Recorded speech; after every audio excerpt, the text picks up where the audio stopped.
I would like to just show in a few slides how LexisNexis has really been able to use our tech and the technology to be able to give you that information from a single platform. Here is a typical example of a PEP in Africa. I'm using the head of state, the previous head of state in Nigeria. So as you can see, the minimum information that I was able to put in there is just the full name. But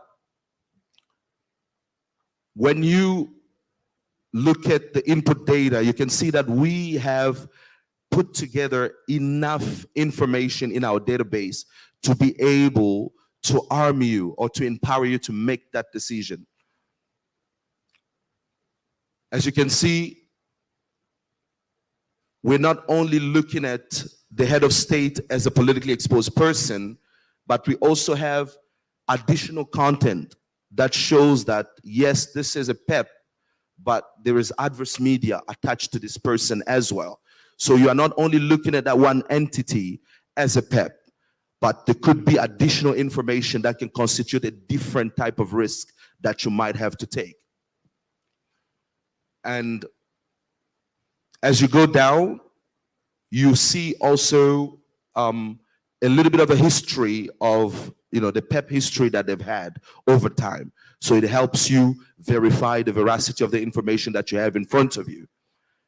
And over and above, as we talked about association or associated entities to that PEP, we can look at different relationships. And these relationships are not only based on individuals, it's also based on organization and companies that they've been tied into or they are major shareholders into.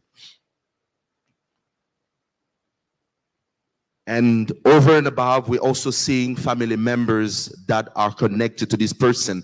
And as you can see, all those are links into all these associated entities. And why is this very important? It's because while a person that you are onboarding as a customer might not be of a huge risk, but the associations they have, they could be invested in an organization that could have some adverse media or could have some enforcement into it. That will help you make a sound business decision before deciding to onboard that specific entity. And just to finish off, LexisNexis also just give you all this wealth of information to understand exactly why is this entity being listed in our data.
overall residual risks is, and you take into effect your products and services, your jurisdiction, and your customer client base.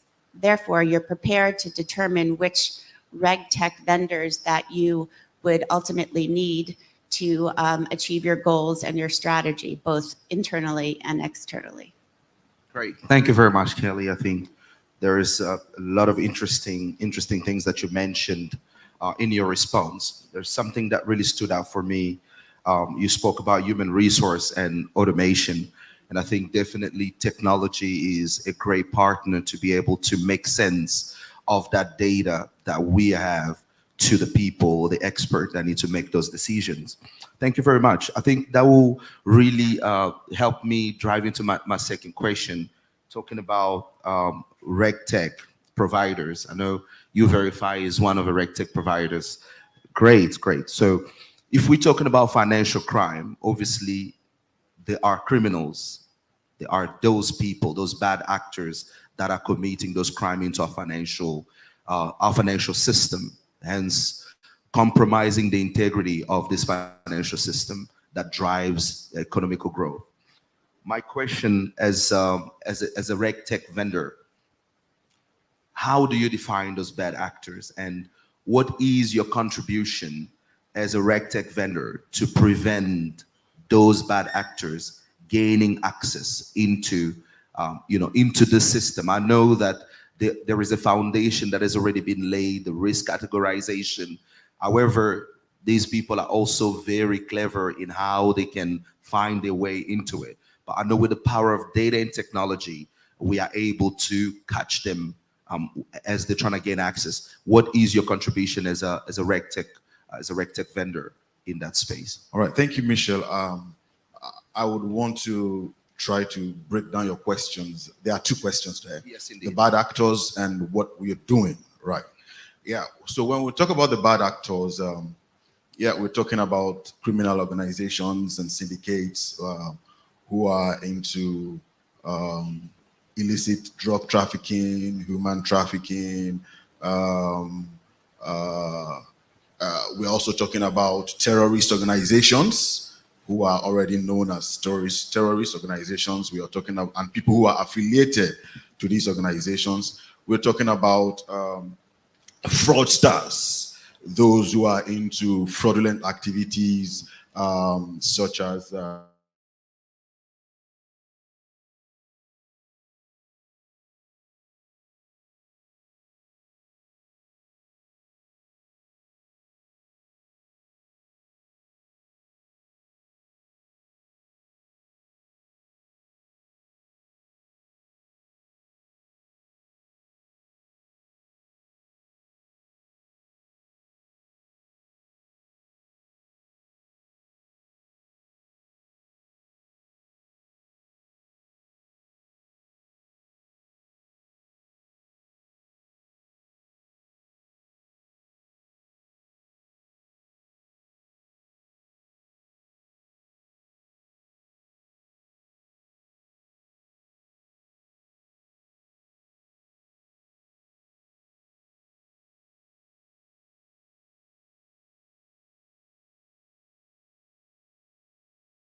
you to be able to think like a criminal. I think the moderator said something earlier on. You know, for you to catch a criminal, you need to think like them. So how well do you think like those guys to be able to create, you know, frameworks that can beat them? But ahead of that, we also have technology to also help us. We have AI that can help to do some understand patterns. And not just being able to understand patterns, also we're going a step ahead to also see how we can predict patterns. What are the opportunities that or loopholes that these guys can see and exploit? And so how can we predict, you know, their actions before they carry them out? And so when they carry those out again, they will be, you know, they will be flagged. And also we've been looking at collaborations also, because the truth is this fight against money laundering is not something one person can do. There has to be partnership between financial institutions and regulatory bodies and enforcement agencies. There has to be that synergy and partnership. And most importantly, the partnership comes in the place of exchange of intelligence, exchange of information, without compromising privacy, right? Again, it's very important that, you know, most times there's this battle between privacy, right? Data privacy, and also the information you really need to stop these syndicates. And so it's important to see how you can collaborate, right? Share intelligence between financial institutions. We have what we call watch lists. Now, some financial institutions, most financial institutions have what we call watch lists, internal watch lists. Now, how about financial institutions that have encountered some fraudulent activities, some individuals who have done certain things that are fraudulent, all right, and they have them in their internal watch list, right? But the other financial institution doesn't have that record of this person. Now, this person will go to Bank A, commit a fraud. They have your information. They have all of that. You can same thing again. But you can go to Bank B and replicate what you did in Bank A. Get away with it. You go to Bank C, replicate what you did in Bank A and B. You're never going to go back to those banks again, right? Because you know they have your information. But again, you know, when I was having a discussion earlier on, someone said fraud activities is not a competitive advantage. You know, it's not something that you hold to yourself. How about we share this intelligence so that anywhere these syndicates find themselves, you know, they are able to, financial institutions are able to say, oh, we know we have done something like this in Bank A, Bank B, and so we have some record about this kind of activities.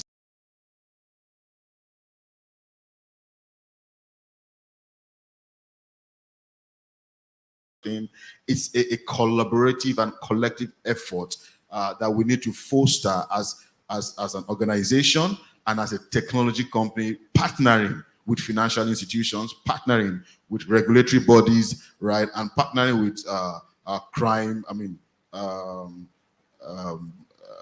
enforcement agencies. Yeah, thank you. Thank you very much, Nathaniel. I love collaboration. You know, our LexisNexis is also a Regtech provider, and I think the collaboration doesn't only stop with all the stakeholders that are involved, let it be the regulators, the financial institutions, the non-financial institutions, enforcement agencies, the law enforcement, but it can also be a technology or Regtech collaboration, because you said something about, you know, I think it's a discussion we're having, you know, data completeness. There is not only one technology provider that has all the data that is there available. And I think to really empower organization to be able to have a complete view of the entities that they get in business with or who will let into the financial system, it's important also as Regtech providers to have that form of collaboration so that we have all the necessary data that is there to be able to inform us, to give us a holistic view of wherever we are letting into that the financial system. That is great. I think it's something that we should discuss Exactly. a bit further. So one more thing, the customers themselves shouldn't be left out in this collaboration. Customer education. Now, they also need to know the part they play in this whole thing. You know, if I ask, for example, in the house, how many of us know our credit score? Many people don't know their credit score. And many people don't know how their credit score is increasing or reducing. Why is it increasing? Why is it reducing? Some people go to the bank and the bank checks your record and see, oh, you are a risky individual. We ain't going to give you some loan. You don't know why they have been rejected. You don't know, maybe because you are in a high risk industry. You have been exposed to PEP and they've been sending you some money that has not been accounted for, right? And you don't know all of these things. So it's also important that we also educate the clients. There's also a major stakeholder in all of this collaboration. I just thought to add that. Oh, Thank great, you. great. No, great contribution. And when we say financial crime, you know, we might maybe be stuck in looking at financial institutions, right? But I understand that there is more than just financial institution in this fight against financial crime. There are many other key players and key partners that are not financial institutions, but that really contribute a lot to the fight against financial crime. And this will lead me to my next question, and my question will be to Mary. We spoke about having in place that foundation, right? We have the AML framework. We have that risk categorization that Kelly spoke about, being able to know which product to which jurisdiction and what risk level is attached to that. Then we have the Regtech providers that give the technology that will help you make sense of that framework and the data that you're going to get. When it comes to now exposing those criminals, now we've been able to expose those criminals that were trying or that have been, you know, taking advantage of financial system. As the EFCC is an enforcement body, what is your contribution in the fight against financial crime, money laundering?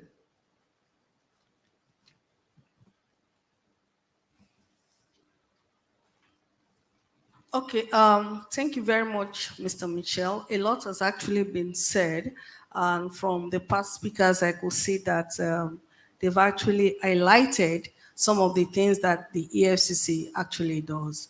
In your opening statement, you mentioned that there are other institutions which are actually involved in the fight against financial crimes or contribute to financial crimes and money laundering. May I use this opportunity to actually say or state the fact that the EFCC actually wears two caps, one as a regulator of the designated non-financial businesses and professions sector, and also as an enforcement agency. Now, if you look at the Money Laundering Prevention and Prohibition Act 2022, there's a department known as the Special Control Unit Against Money Laundering. The function of that department is simply to regulate and supervise these designated non-businesses and professions. So we have sectors like the real estate sector, we have the TCSPs, trust company and service providers. We have dealers in precious metals and stones. We have the other professional bodies like accounting firms and of course the legal practitioners. And that's actually in line with the Financial Action Task Force, which mandates every country to ensure that these sectors are well supervised. So that responsibility falls within the purview of the Economic and Financial Crimes Commission in supervising them for the purposes of anti-money laundering and countering the financing of terrorism. Now, back to the issue you asked, the question you asked about exposing the criminals. What is the role of the EFCC? Of course, I want to believe that almost everybody in this room knows the role of the EFCC, but just for the purposes of this discussion, I don't think without the EFCC in this country, the business environment will still be safe. Because one of the things that the EFCC does is actually to make sure that we fight these financial crime perpetrators and money launderings to a standstill.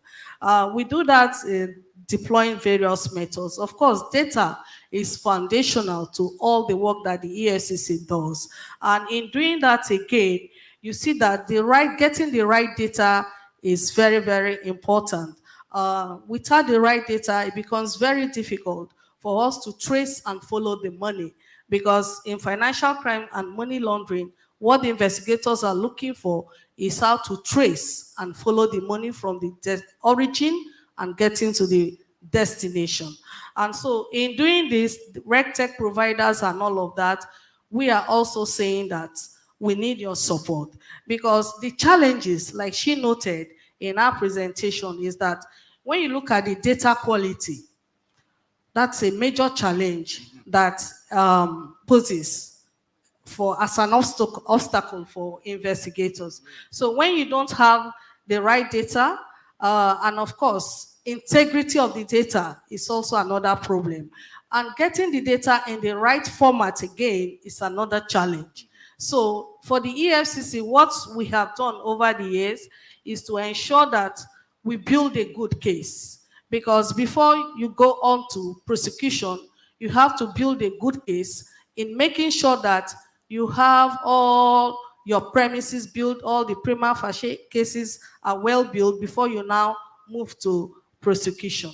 And again, we have a very good forensic laboratory in this country that even other West African countries come to the EFCC to use our forensic laboratory. So those are the things that the EFCC actually does to ensure that we fight financial crime and money laundering.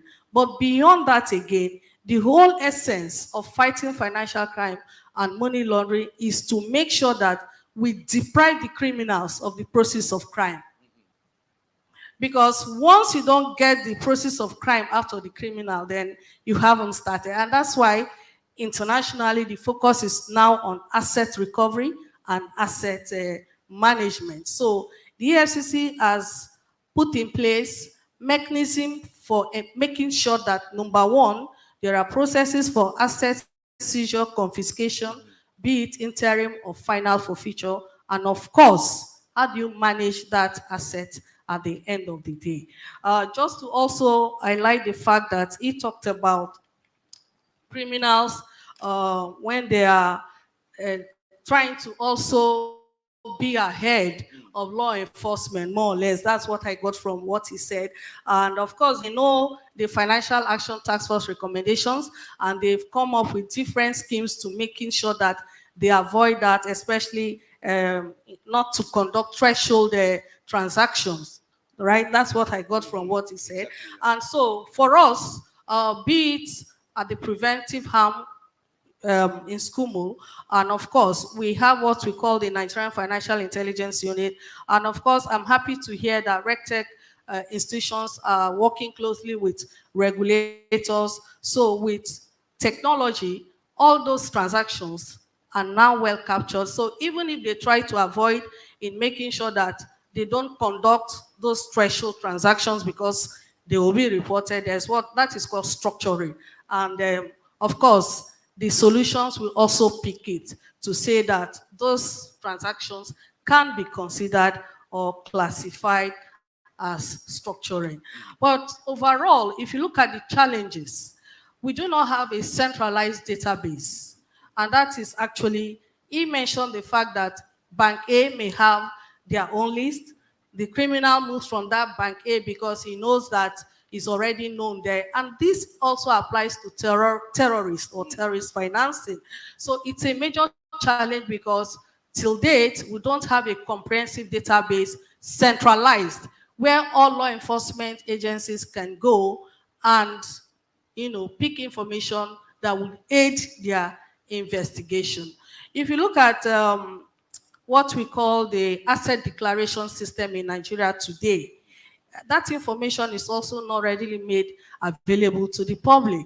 And it's also not digitalized fully at the moment. So if that can be done through collaboration with Regtech companies like you, it will aid the fight against financial crime and money laundering, because if the politically exposed persons themselves know that that information can be readily made available even to the public, then of course it will serve as a deterrence.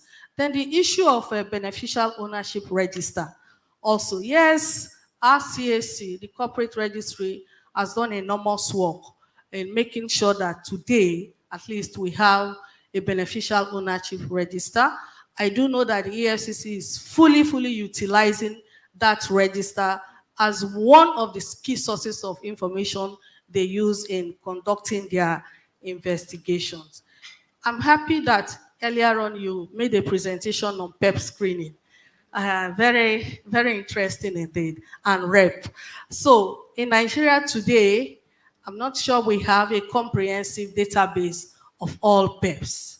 So the PEP that exists in Zamfara State, and it comes to make transactions here in Lagos State, we don't have a database where the financial institutions can go in and check if this person is a local government official or is in the State House of Assembly and all of that. So that also is another challenge for law enforcement agencies like the EFCC. So I want to believe that on our part in the EFCC, we've actually done quite a lot to contribute to the fight against money laundering and financial crime. Thank you very much. Great. No, very great answer there, Mary. I think there's a lot to take from your answer. And I know that when we talk about fighting financial crime, there's usually, benefiting from the proceeds of the crime that somehow we fail to take away from. Because if we can seize those assets, we can follow that money and retrieve it. Even in the process of following the money, you will find several other actors and institutions that are involved in the commission of that crime.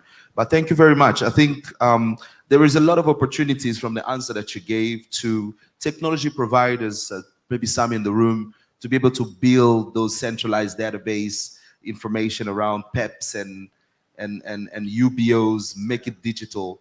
Very important. Yes, Nathaniel, I see that you have a comment I was going there. to just mention that. So that challenge you're talking about is one of the things that we have actually looked into.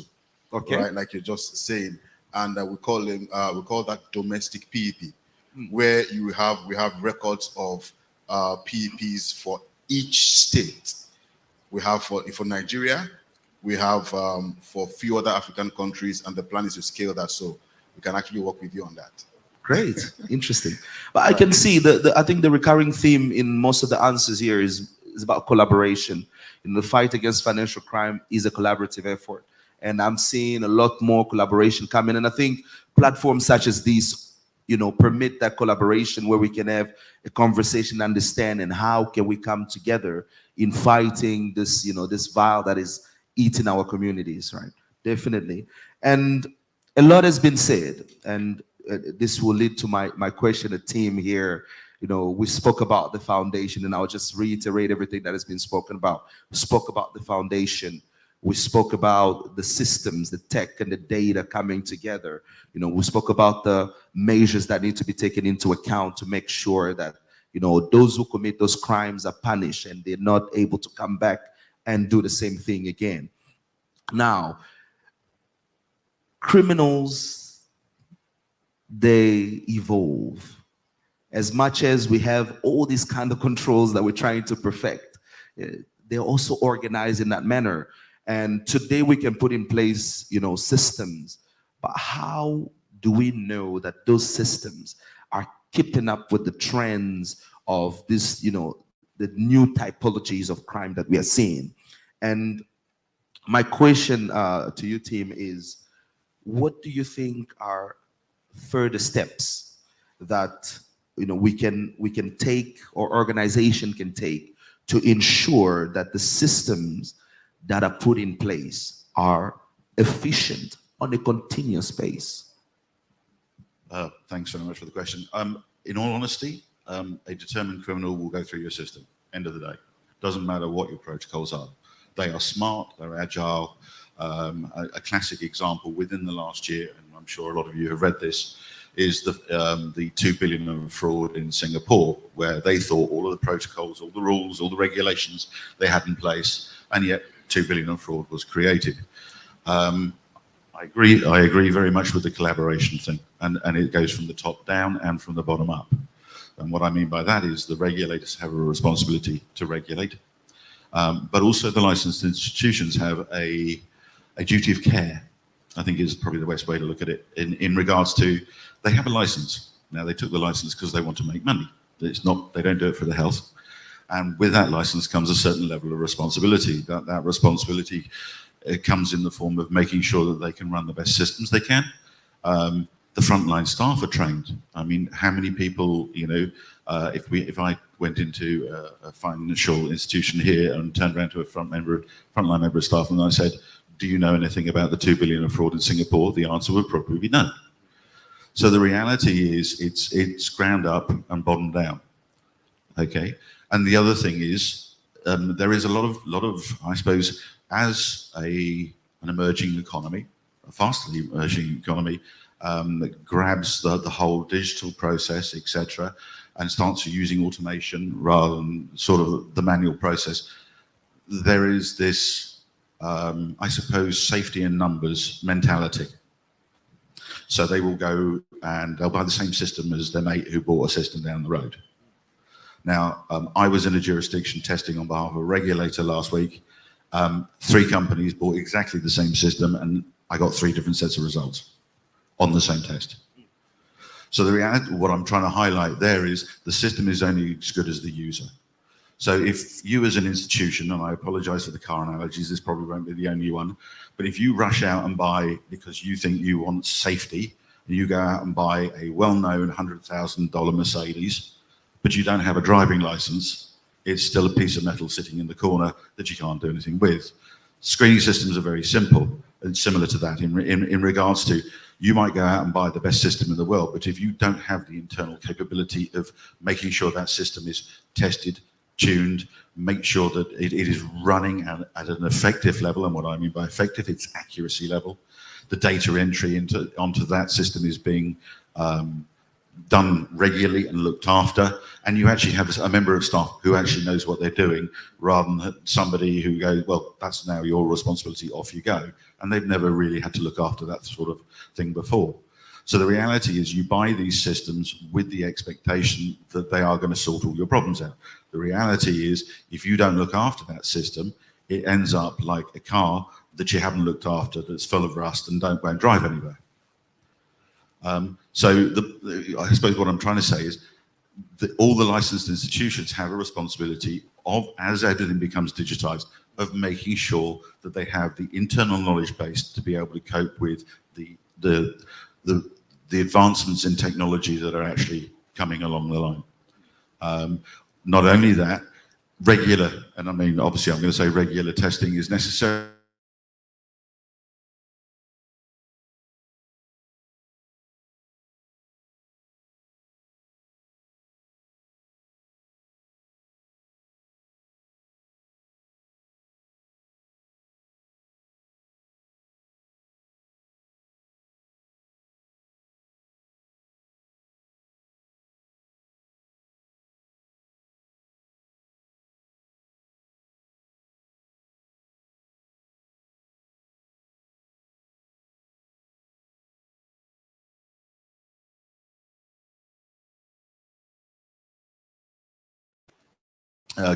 Gold Mafia, total highlight, the criminals infiltrate.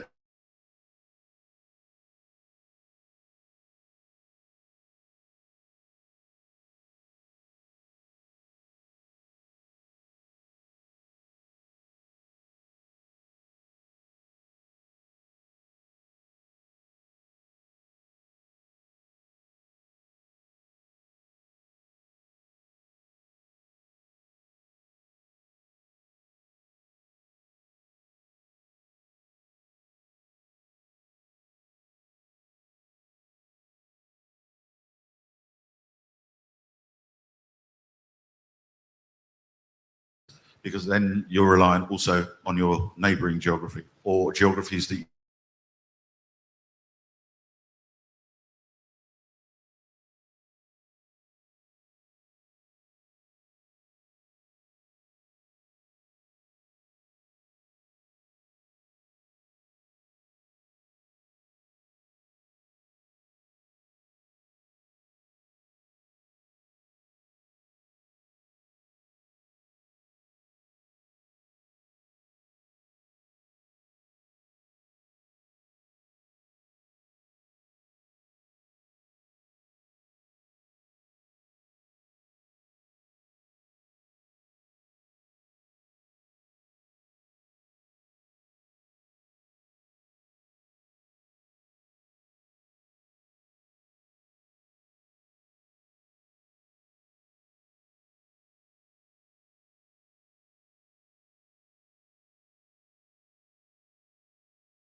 basis speak with regulators and constantly get updated on what the new regulations are, and therefore what data you might need that's different and new from the previous quarter. So I would suggest on a quarterly basis, given the fact that regulations change so quickly, and if you're conducting business on an international level, you also have to incorporate the different rules and regulations from various countries, as well as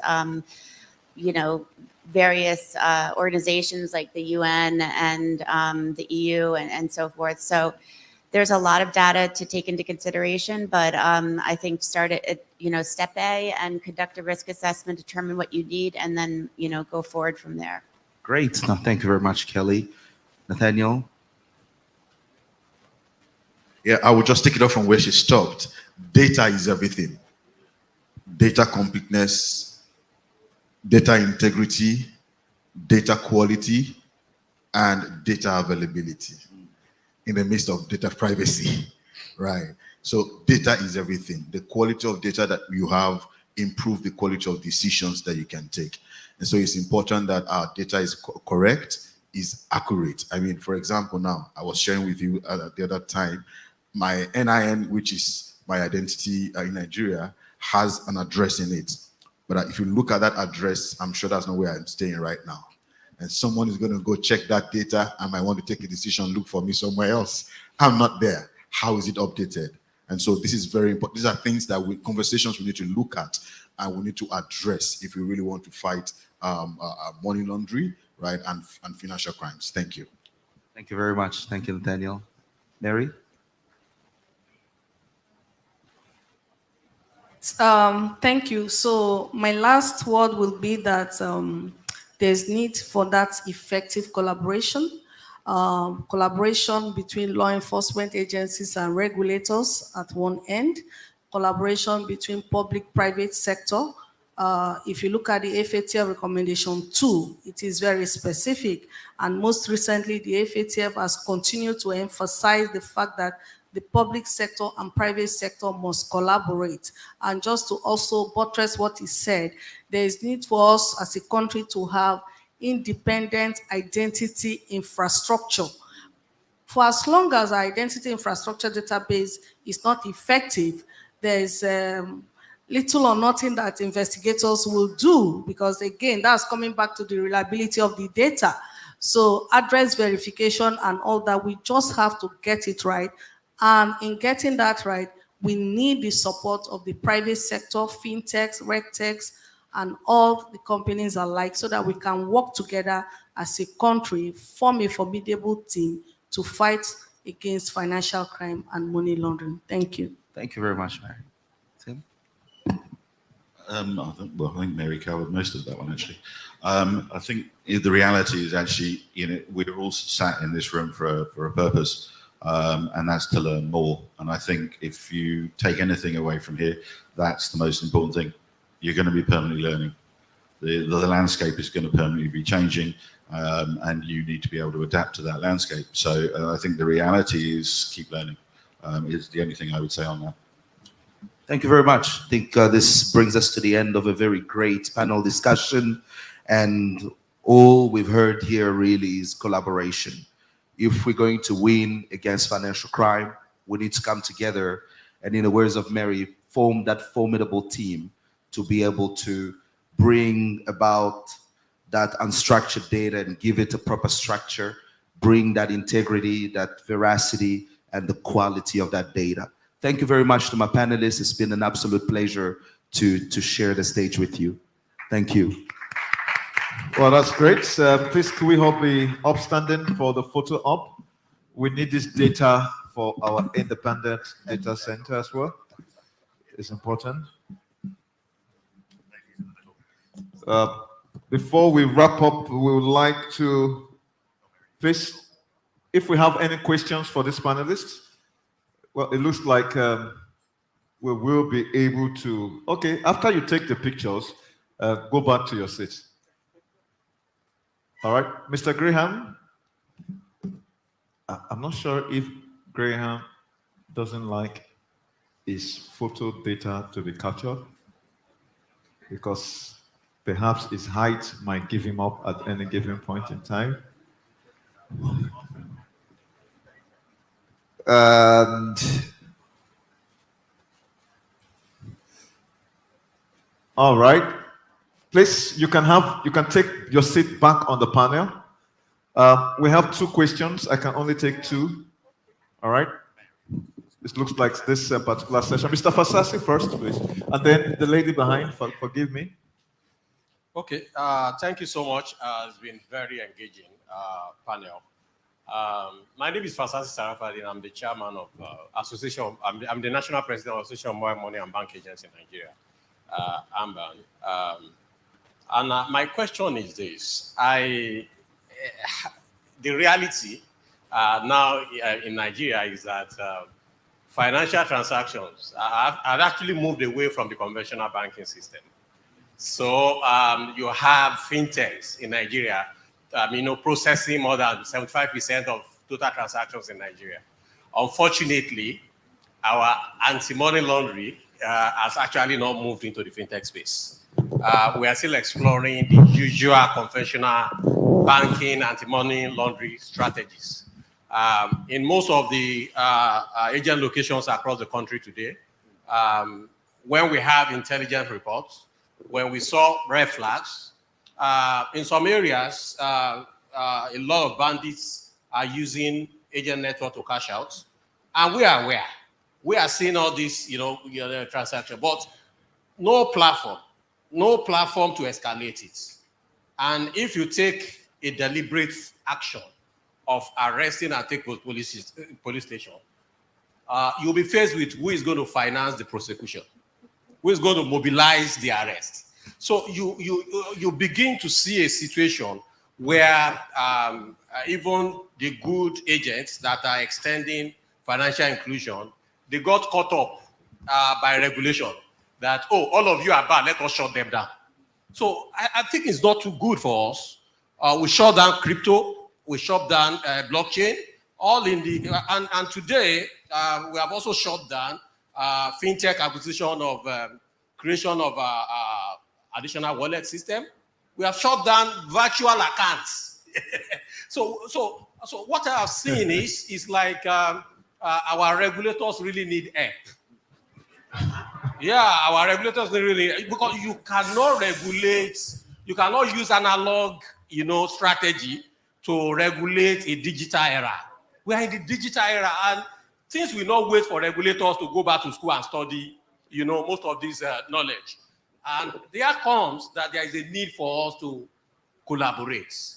Unfortunately, it's more difficult to see head of a regulatory agency in Nigeria. It's more difficult to see head of regulation agency in Nigeria than to see the president of some countries, because there is no means for that meeting point. You can see them speaking English of collaboration, but for you to even enter the office of the governor of the central bank, man, you must be classical. You understand? So the feedback channel have been destroyed. So there is a need, especially EFCC.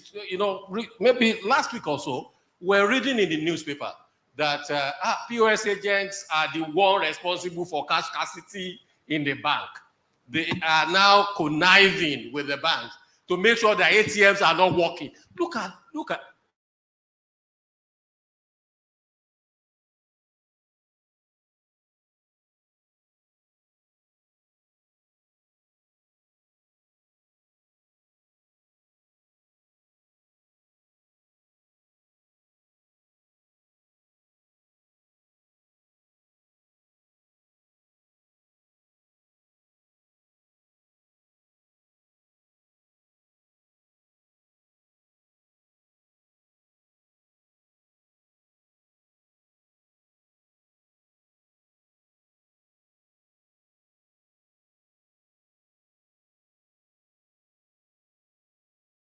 Ready to collaborate. Don't look at me. Look at the EFCC person. So we are ready to collaborate. I'm for you. Then for the Regtech providers, are you building solutions to take care of the financial inclusion solutions that are being pushed outside there? AMN Analytics. Okay. Yeah.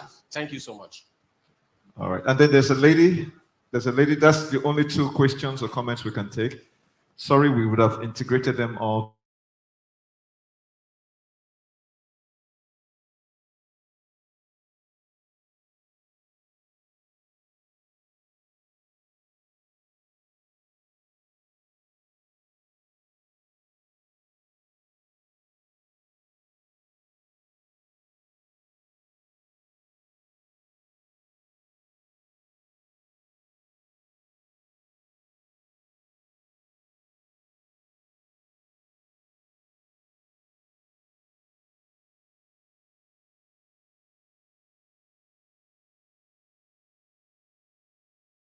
Really happy, regarding the observation you made in relation to there being a lack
Please, you want to have a seat either way.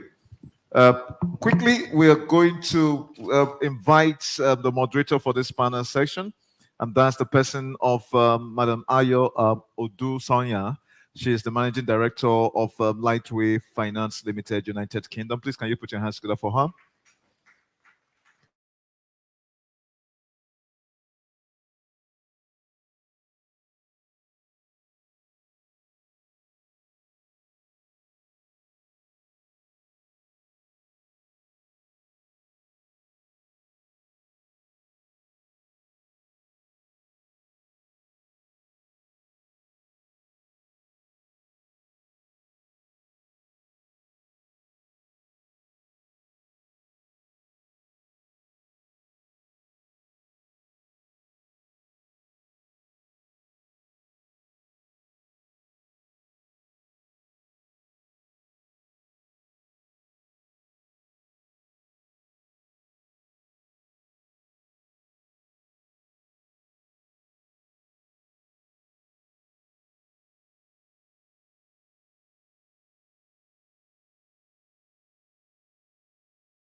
as a compliance